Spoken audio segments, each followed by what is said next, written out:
lewat nama bunga baju, bukan nama bunga nih. Bunga daun itu.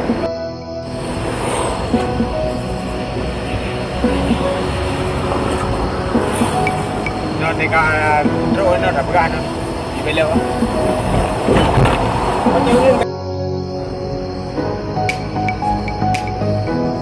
Terus sejauh 2 kilometer jauh.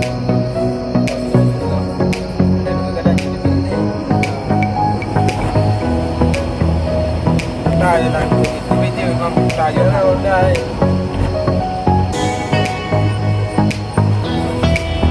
Dadah le. Dadah.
Assalamualaikum warahmatullahi wabarakatuh, sahabatku di mana saja berada. Saya saat ini berada di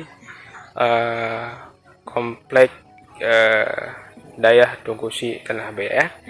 Dan nyo merupakan yang tadi ngedengar sejarah Busi Tanah Abe disambut anak bom. Makanya anak bom anak bom yang disambut leabu ya. Inilah sudah dijadikan sebagai lonceng untuk waktu pelaksanaan sholat fardu ya, sholat 5 waktu sekian.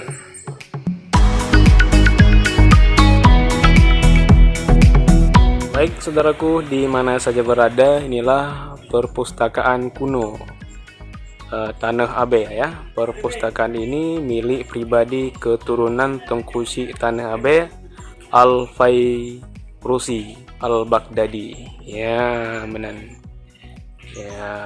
Ini merupakan sejarah dan kebudayaan Aceh dari abad 16 hingga ke abad 9 Masehi.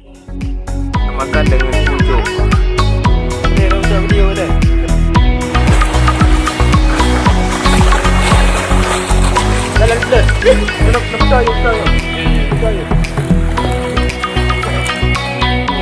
Assalamualaikum warahmatullahi wabarakatuh. Sahabatku di mana saja berada, kolam ini adalah kolam yang bersejarah di Dayah Tungkusi Tanah Abe.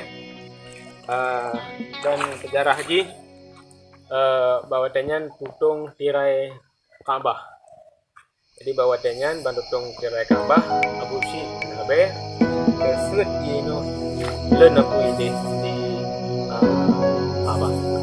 Kemudian sejarah yang terjadi Abusi Tanah Abe ya, Deko Pak Dua yang mati di Belanda kembali di kawasan. Nah, yang informasi untuk hari ini. Sampai jumpa di informasi lainnya.